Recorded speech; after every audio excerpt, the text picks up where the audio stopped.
어, 6월은 이제 호국보훈의 달이라고 하죠. 6월 하게 되면은 우리가 크게 두 가지를 생각해 볼 수 있지 않을까 생각이 듭니다. 먼저는 이제 6.25 동란이죠. 우리 동족 간에 있었던, 또 그때 우리는 대한민국이라고 하는 자유민주주의 체제를 지켜내기 위해서 불가피하게 무력으로 함께 충돌할 수밖에 없었던 그 6.25 동란이 있었습니다. 그리고 그대로 한참의 시간이 또 지난 뒤에 1987년에 6월에 6월 항쟁이 있었죠. 역시 그때 대한민국이라고 하는 자유민주주의 체제가 일부 세력에 의해서 농락당하고 있는 것들을 견디지 못하고 그야말로 시민이 일어났던 그 시민의 힘으로 이 땅의 자유민주주의 체제를 지켜내었던 그 두 가지를 생각해 보게 됩니다. 두 가지가 남긴 것들이 다 다른 것 같아요. 둘 다 힘이었습니다. 힘. 하나는 이제 무력이었죠. 무력 대 무력이 부딪히면서 남긴 그 전쟁의 상흔이 있고, 또 하나는 시민의 힘이라고 하는 그 힘이 거대한 그 무력을 이겨내고 쟁취한 자유민주주의 체제를 쟁취한 그 사건이 두 가지가 서로 좀 다르게 대비되는 것 같아요. 6월 항쟁은 우리에게 긍정적인 것을 남겼다고 한다면 6.25 동란은 아직도 그 트라우마에서 벗어나지 못하는 그러한 상태를 겪게 됩니다. 특별히 오늘이 순교자 기념주일이기도 한데 용인에 있는 순교자 기념관을 가보게 되면 사실상 그 순교자의 대부분이 6.25 때 순교하신 분들이에요. 그러한 것들이 우리 특별히 개신교에게도 하나의 그 트라우마를 안기게 되면서 그 반공이라고 하는 개념이라고 하는 것이 때로는 어떤 성경적인 가치보다도 더 우월한 것으로 착각을 해버리는, 그러니까 또한 그 시각으로 모든 것을 바라보게 되는 그러한 굴절된 시각을 남겼다라고 하는 점에 있어서 6.25는 참 우리에게 너무도 아픈 기억이다라고 하는 생각이 듭니다. 또한 6월은 보훈의 달이기도 하죠.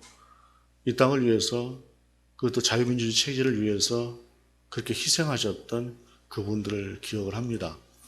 제가 아주 어렸을 때의 그 일입니다.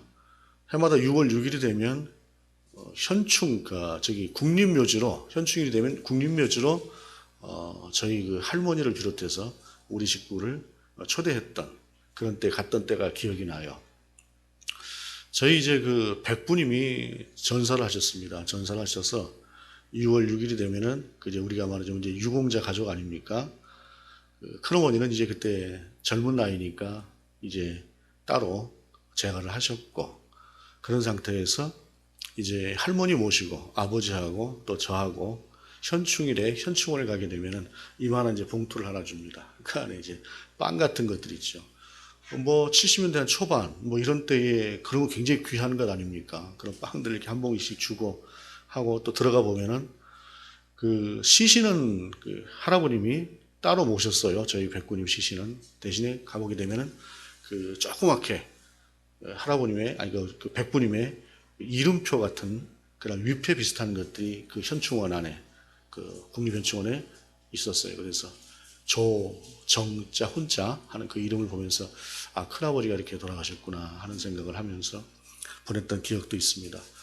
어찌되었든 가난한 시절에 그 빵 한 조각이라도 그 국가를 위해서 희생한 그 가족을 위해서 주겠다고 했던 것들이 또 그때의 상황이었고, 또 그럼에도 불구하고 아쉬운 것들이 참 많이 있지요. 아직도. 특별히 이제 보훈하게 되면 독립유공자 자손들 같은 경우도 너무도 힘들게 살았던, 어찌 보게 되면 6.25는 우리가 선택의 여지가 없었어요. 선택의 여지가 없이 무조건 나가서 싸워야 되는 전쟁이었다고 한다면 독립운동은 달라요.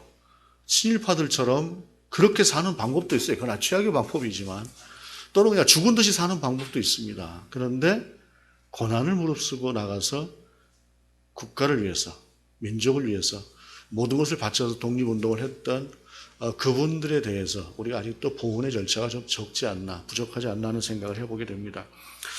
어찌되었든 간에 이 전쟁이라고 하는 것이라거나 이런 것들을 폭력이라고 하는 관점에서 볼 때 부정한 폭력, 정당하지 못한 그 폭력, 어찌 보게 되면 긍정적이지 못한 폭력은 정당하지 못한 폭력이 아니라 긍정적인 폭력이 아니라 전쟁이 긍정적일 수가 없으니까 그러한 폭력은 반드시 후유증을 낳는 것 같습니다. 그래서 폭력이라고 하는 것은 우리가 어떠한 방법으로 이 땅에서 몰아내야 되는 그러한 것들인데 오늘 본문은 그러한 폭력에 관한 말씀입니다. 21절에 보게 되면 옛사람에게 말하는 바 살인하지 말라 누구든지 살인하면 심판을 받게 되리라 하였다는 것을 너희가 들었으나 라고 말씀하고 있어요. 본문은 이제 소위 6개 대립명제라고 하는 말씀의 처음 시작입니다. 살인하지 말라, 간음하지 말라, 이혼하지 말라, 맹세하지 말라, 보복하지 말라, 원수를 사랑하라 라고 하는 6가지의 말씀에 대해서 우리 주님은 때로는 대립된 그 본말이 전도되었다고 하는 그 말씀을 다시 재해석하시기도 하고 또 어떤 경우는 그 말씀을 보다 깊이 광범위하게 심화시켜서 말씀하시기도 합니다. 성경을 보게 되면은 이제 보통 여러분이 가진 성경에 이 단락에 대목이 있을 거예요. 거기에 보게 되면은 어떤 경우는 살인하지 말라로 되어 있고 어떤 경우는 노함에 대해 노하지 말라라고 하는 것으로 되어져 있는데 제가 성경을 자세하게 들여볼 때 노하지 말라라는 말보다는 살인하지 말라라고 하는 말이 훨씬 더 맞는 말씀입니다. 노는 그 중에 한 부분에 속해져 있어요. 한 부분에 속해져 있고 그 또 노라고 하는 것보다 더 중요한 것은 폭력이라고 하는 관점에서 본문을 보는 것이 더 중요하다고 생각을 하는데 특별히 21절 마지막 부분에 뭐뭐라고 하였으나 나는 너에게 이르노니 라고 하면서 어찌 보게 되면 말씀 자체에 대해서 좁게 해석하거나 오해하고 있거나 라고 하는 것들을 우리 주님께서 교정하시는 것입니다. 우리 주님은 태초에 천지를 창조하셨던 삼위일체 하나님이시기 때문에 당신이 주셨던 말씀을 당신이 가장 정확하게 우리 가운데 알려주시는 그러한 것들이에요. 그러면서 22절에 보게 되면 나는 너에게 이르노니 형제에게 노하는 자마다 심판을 받게 되고 형제를 대하여 라가라 하는 자는 공회에 잡혀가게 되고 미련한 놈이라 하는 자는 지옥불에 들어가게 되리라 라고 말씀하고 있습니다. 가장 이 말씀을 쉬운 말로 번역을 하면 표현을 하자면 언어폭력이라고 할 수 있겠습니다. 언어폭력.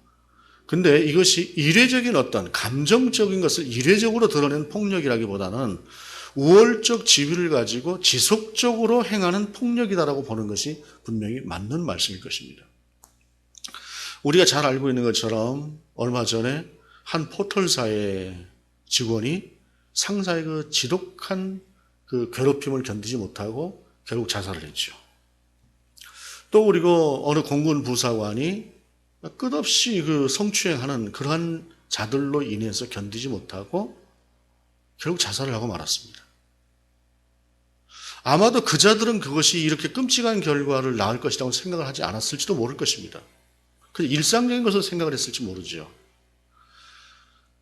그 잔인함이라고 하는 것을 어찌 보게 되면 자신도 모르고 있었을 것 같은 그것이 오늘 본문을 통해서 주님 말씀하시는 것처럼 이러한 잔인한 언어폭력이라고 하는 것이 살인과 같은 것이다라고 하는 것을 우리 주님은 말씀하고 있어요. 사람이 어쩔 수 없이 내가 당할 수밖에 없는 상태에서 당해야만 되는 그러한 경우를 어쩌면 사람들은 대부분 겪어봤을지도 모를 것 같습니다. 저도 그러한 시기를 겪었던 때가 있었습니다. 속에서는 분노가 치밀어 오르는데 내 위치 자체가 어떻게 할 수 없는 그러한 상태에서 그냥 견뎌내야 하는 그 시간은 지옥 같은 시간이 되죠. 네이버 이거 직원이나 공군 부사관 같은 경우는 얼마나 지옥 같은 시간이었겠습니까? 얼마나 견디기 힘들었으면 결국에는 그냥 자살로 스스로 목숨을 끊는 것으로 문제를 해결했을까요? 특별히 그리스도인들이 자살에 관해서는 그렇게 함부로 쉽게 이야기를 하면 안 됩니다. 자살이 죄다라고 하는 것에 대해서는 보다 시각적인, 보다 체계적인 다른 해석이 필요하고 그 자살을 유발시켰던 자들에 대한 분명한 정죄가 오히려 훨씬 더 그리스도인들에게 필요할 것입니다. 그것은 살인이기 때문에 그렇다라고 하는 사실입니다.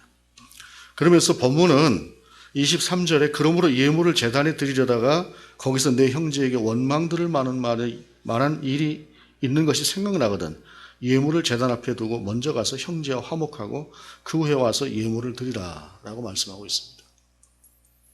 이런 언어폭력이라거나 이런 잘못을 했다고 할 때에 예배를 드리다가도 그 생각이 나거든. 예배보다 먼저 가서 그 문제를 해결하고 오라 라고 하는 말씀인데, 저는 이 말씀이 현 시대에 가능할까라고 생각을 합니다. 예를 들자면 그 포털사의 한 직원을 자살하게 이르기까지 했던 그 잔인한 그 상사라고 하는 자, 같은 자가 설사 기독교인이라고 해도 그렇게 잔인한 행동을 하는 그 자들이 자기의 잘못이라고 하는 것을 예배 드리다라고도 깨달을 수 있을까? 그만큼의 선한 양심을 가지고 있을까? 저는 솔직히 그런 생각이 듭니다.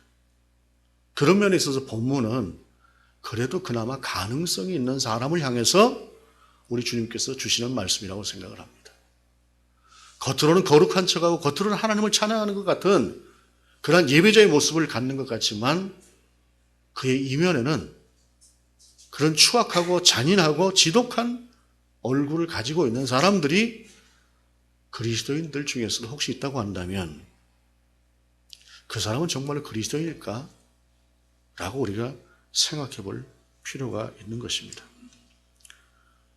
예배보다도 그 문제를 먼저 해결하는 것이 더 중요하다라고 하는 이 말씀은 예배를 드리다가 튀어나가라는 말이 아니라 예배 중이라도 그 말이 생각나게 되면 그 무엇보다도 그 예배를 통해서 내가 이 문제만큼 반드시 해결해야 되겠다고 하는 그 결단을 가지고 실제로 그 일을 해결해내는 행동으로 옮기는 그러한 자세를 본문은 우리 가운데 전하고 있는 것입니다. 그러면서 본문은 25절 이하에 너를 고발하는 자와 함께 길에 있을 때에 급히 사화하라. 그 고발하는 자가 너를 재판관에게 내어주고 재판관이 옥리에게 내어주어 옥에 가둘까 염려하라. 진실로 내게 이르노니 내가 한 푼이라도 남김이 없이 다 갚기 전에는 결코 거기서 나오지 못하리라 라고 말씀하고 있어요. 본문 앞에 있었던 그런 폭력적인 행위에 대해서 고소되어 있는, 고발되어지는 그러한 상태라고 한다면 너는 거기에 대해서 분명한 대가를 받을 것이다 라는 것입니다. 그런데 예배를 드리다가라도 쫓아가서 사화하라고 하는 이 말씀과 함께 오늘 본문 속에서 심판을 받게 되어질 것이다라고 하는 이 말씀조차도 오늘을 살아가는 우리에게는 그대로 딱 적용되지 않는 것 같습니다. 왜냐하면 힘 있는 자들의 폭력은 힘으로 그 모든 것을 다 덮어버리고 힘이 없는 자들이나 그저 거기에 대한 대가를 지불하는 것 같은 그러한 모습을 우리가 자주 보고 있기 때문에 그렇습니다. 그리고 이러한 것은 우리 주님께서 공생애를 살아내셨던 그 시대도 참으로 영적으로 타락한 시기였는데 오늘의 시기는 그럼 어떤 시기인가 라고 하는 것을 우리가 돌아볼 필요가 있는 것입니다. 그리고 이 본문의 말씀을 단순하게 어떤 고소 고발된 상황 속에서 네가 이제 앞으로 재판을 받게 되고 큰 벌을 받을 것이다 라고 하는 이 말씀으로만 해석을 할 것이 아니라 그가 가지고 있는 분노와 아픔이나 이런 것들을 하나님께서 보고 계시고 하나님께서 심판자로 거기에 이미 개입하고 계시다라고 하는 사실을 너희가 깨달아야 된다라고 하는 말씀으로 우리가 이 말씀을 받는 것이 맞다라고 하는 사실입니다. 세상에 누구도 나의 억울함이라고 하는 것을 들어주지 않을 수 있습니다. 피해자의 입장에서 말씀드리는 것입니다. 가해자의 입장이 아주 뻔뻔할 수도 있습니다. 그러나 하나님은 그것을 보고 계신다는 것이에요. 그래서 깨달을 수 있을 만큼 그래도 내 안에 정직한 영이 남아있다고 한다면 하나님께서 너를 보고 계신다고 하는 사실을 깊이 명심하고 돌이켜서 그 문제를 해결하고 살아내라는 것입니다. 그리고 또 한편으로 이 말씀은 사회적 약자로서 부당한 모습을, 부당한 처우를 겪어야 되고 그 아픔을 겪어내야 되는 그러한 사람들의 입장에서 볼 때 다른 누구도 쳐다봐주지 않는 것 같지만 하나님은 너를 보고 계시다라고 하는 사실로 우리가 이 말씀을 받을 수 있다라고 하는 사실입니다. 가해자의 입장에서는 절대적으로 돌이켜 회개해야 될 문제거니와 혹시 피해자의 입장이라고 한다면 그래도 하나님은 너를 바라보고 계시다고 하는 사실, 그 사실을 본문은 우리 가운데 보여주고 있는 말씀입니다. 그리고 이어서 7장 1절의 말씀으로 갈 때에 7장 1절은 이렇게 말씀하고 있습니다. 비판을 받지 아니하려거든 비판하지 말라라고 하는 말씀이에요. 이 비판을 받지 아니하려거든 비판하지 말라라고 하는 이 말씀처럼 오해되어져 있는 말씀도 없을 것 같습니다. 비판이라고 하는 것은 무엇입니까? 어떠한 사안을 보고 그것의 잘잘못을 가려내는 것입니다. 비난하는 것이 아니라 그 잘잘못에 대해서 이와 같은 것들은 잘못되었고 이와 같은 것들은 시정하라고 하는 것.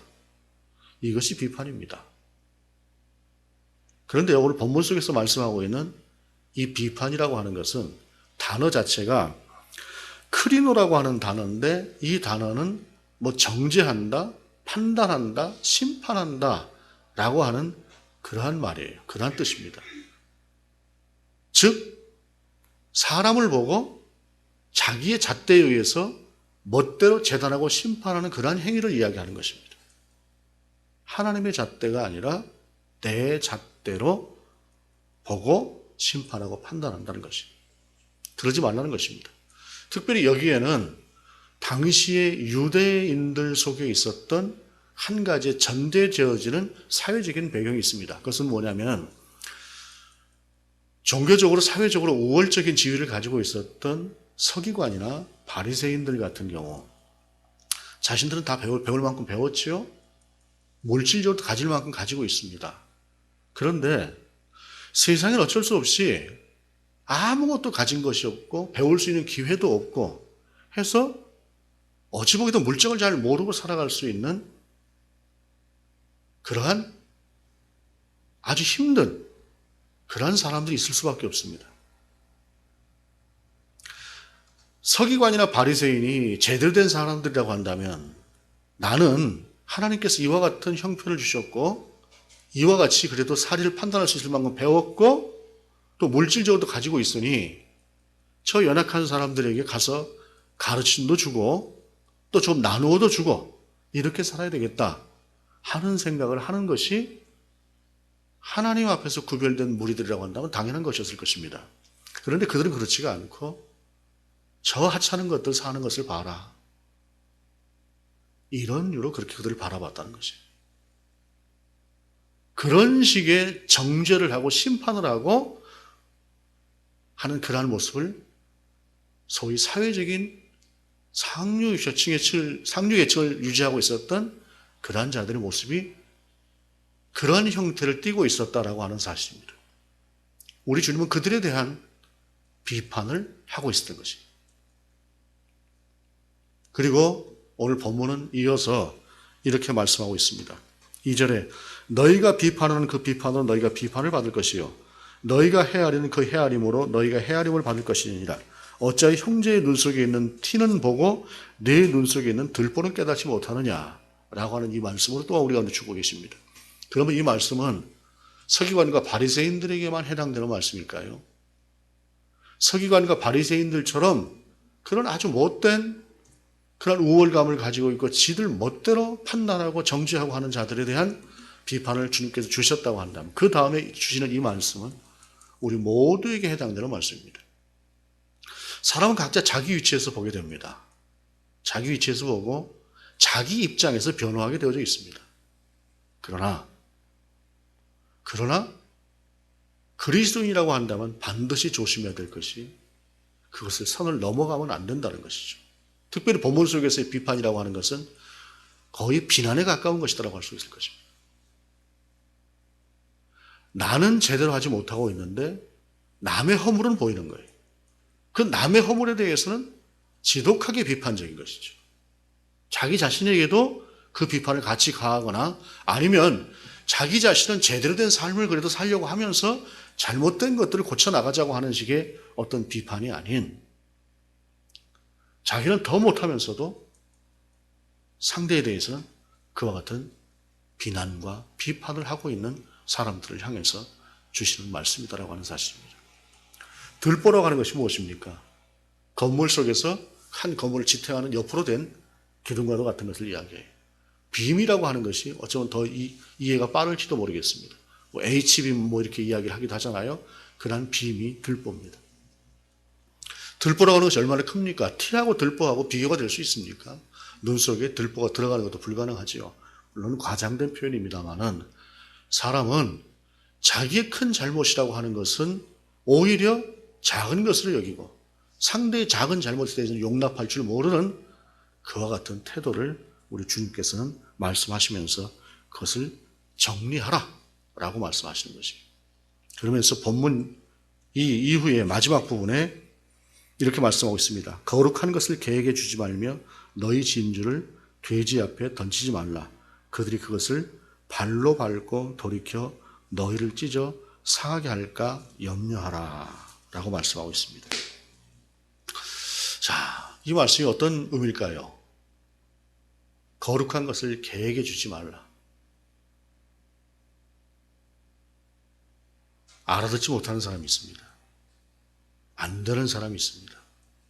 이미 선을 넘어버린 사람들이 있습니다. 가끔 사회적으로도 그러한 사람들을 봅니다. 자기 자신에게 저 악한 모습을 가지고 있으면서 어찌 자기 자신에겐 저렇게도 관대하고 남의 잘못에 대해서는 저렇게 지독하게 공격을 해야 될까 하는 그러한 사람들을 가끔씩 보게 됩니다. 분노가 일어나기도 하죠. 그런데 그들은 이미 선을 넘어가 버린 자들입니다. 그것이 안 된다고 분노할 필요 없다는 것입니다. 그들에게 가서 혹시 그들을 설득하려고 하는 그런 걸 하지 말라는 것입니다. 성경에도 보게 되면 한두 번 가서 이야기하고 안 듣거든 놔두라고 이야기를 합니다.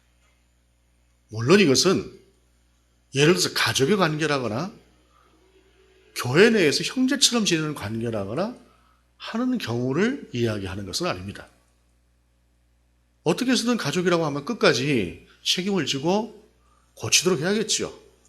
그러나 그것이 아닌 경우에 그것으로 인해서 오히려 거룩한 것이 매도당하는 그러한 것을 경계하라라고 하는 것이 오늘의 말씀이다라고 하는 사실입니다. 그러면 우리가 살아가는 속에서, 우리가 살아가는 삶 속에서 우리 자신이 이와 같은 주신 말씀에 대해서 어떻게 우리 자신을 성찰하고 돌아보며 주님께서 말씀하실 그리스도인으로 살 수 있을 것인가? 기도 외에 다른 방법은 없습니다. 먼저 기도라고 하는 것은 성찰이 필요합니다. 우리가 대표 기도를 하라고 할 때에도 반드시 거치는 세 가지의 단계가 있습니다. 먼저는 하나님께 대한 감사죠. 두 번째는 회개입니다. 세 번째는 구함입니다. 회개가 왜 들어갈까요? 회개가 있어야 나를 돌아보는 겁니다. 여러분 하나님 앞에서 그냥 가만히 앉으면 내가 잘못한 게 스스로 느껴질까요? 그렇지 않습니다. 내가 하나님 앞에서 하나님과의 거리가 멀어지면 내가 뭘 잘못하고 있는지를 잘 모르고 살아갑니다. 그런데 하나님 앞에서 그저 막 부르짖는 기도만이 아니라 나를 성찰하고 나를 돌아보는 그러한 기도를 하게 될 때에 하나님은 비로소 네가 얼마나 멀리 가 있는지 그리고 네가 어떻게 하여야 되어야 되는지 네가 어떤 잘못을 하고 살아가는지를 하나님 앞에서는 하나님께서는 우리에게 보여주시는 것이죠. 물론 이 부분은 반드시 하나님 앞에 무릎 꿇는 기도만이 아니라 우리의 삶과 생각이 하나님을 향해 있을 때도 역시 마찬가지일 것입니다. 그러므로 우리가 하나님을 향하지 않으면 결코 이와 같은 것들을 우리가 주님의 말씀대로 행하며 살아갈 수 없다라고 하는 사실입니다. 특별히 중요한 것은 성령의 도우심이죠. 성령의 도우심이라고 하는 것은 일방적으로 내게 주어지는 것이 결코 아니죠. 내가 주님과 동행하려고 할 때에 성령도 우리와 함께 동행하시는 것입니다. 결국에는 우리의 손목은 우리 주님께서 굳게 잡고 계시나 그러나 나도 그 손목을 잡고 계시는 주님을 향해서 내 시선을 옮길 때에 그 주님을 바라볼 때에 성령의 역사가 일어난 것이지 내가 그 주님을 바라보지 않고 그 손을 뿌리시려고 하게 되면 성령도 강제적으로 우리는 그렇게 하시지 않는다는 사실이에요. 그러므로 우리의 삶이라고 하는 것이 어찌 보게 되면 조금 전 말씀드린 것처럼 예배 드리다가 그것이 생각날 만큼의 그래도 그만한 영을 우리가 살아가고 있는지, 그만한 영으로 살아가고 있는지, 이 세대가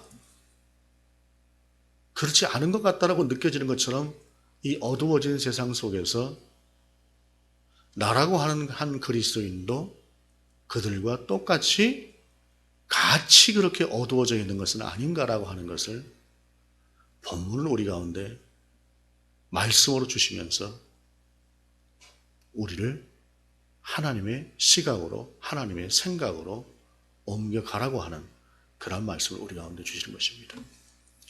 우리가 얼마만큼 하나님과 거리를 유지하고 살아갈까요? 좀 더 가깝게 우리 주님을 바라보면서. 우리가 연약하지요. 우리는 날마다 항상 우리의 뜻, 우리의 의지대로만 살아가려고 하는 것, 나의 욕심대로 살아가려고 하는 것, 그런 경향이 대단히 큽니다.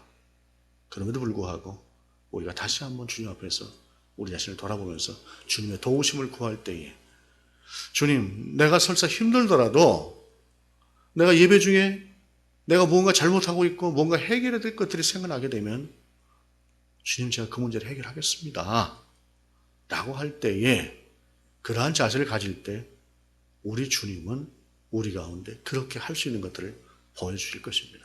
그리고 그것을 우리가 순종으로 하나님 앞에 내어드릴 때에 주님은 우리 가운데 점점 더 가까이 오시는 것이죠.